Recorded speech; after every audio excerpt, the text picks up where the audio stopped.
Today, Congress is voting on the president's rescissions package. What the hell is a rescission? Washington has just the worst words, the worst phrases. Here's how it works.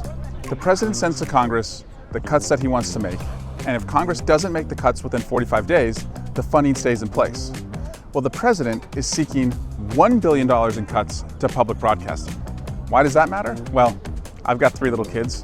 They benefit from Sesame Street and other educational programming that helps them learn, and so do your kids, and so do your neighbor's kids.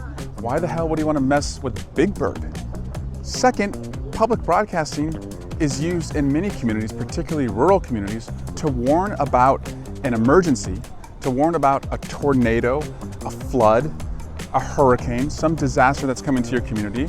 It also helps in disaster relief.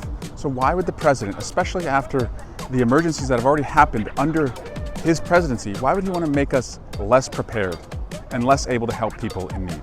Second, the president is seeking about $8 billion in cuts to foreign aid. Now you may say, why do I want my taxpayer dollars going overseas? Well, first, primarily for our own national security.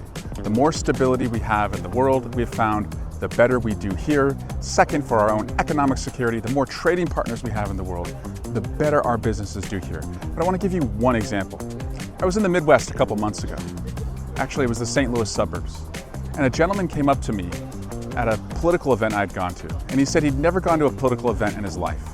But the reason he had come to talk to me is because his healthcare company had a $25 million contract with the USAID.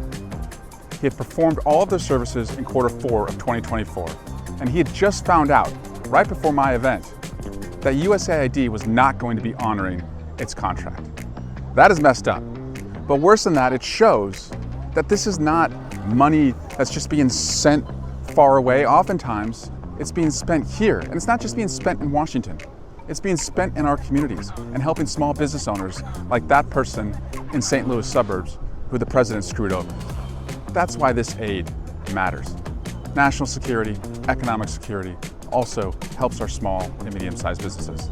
So it's probably no surprise to you that I'm going to vote no and keep in place what Congress has already approved.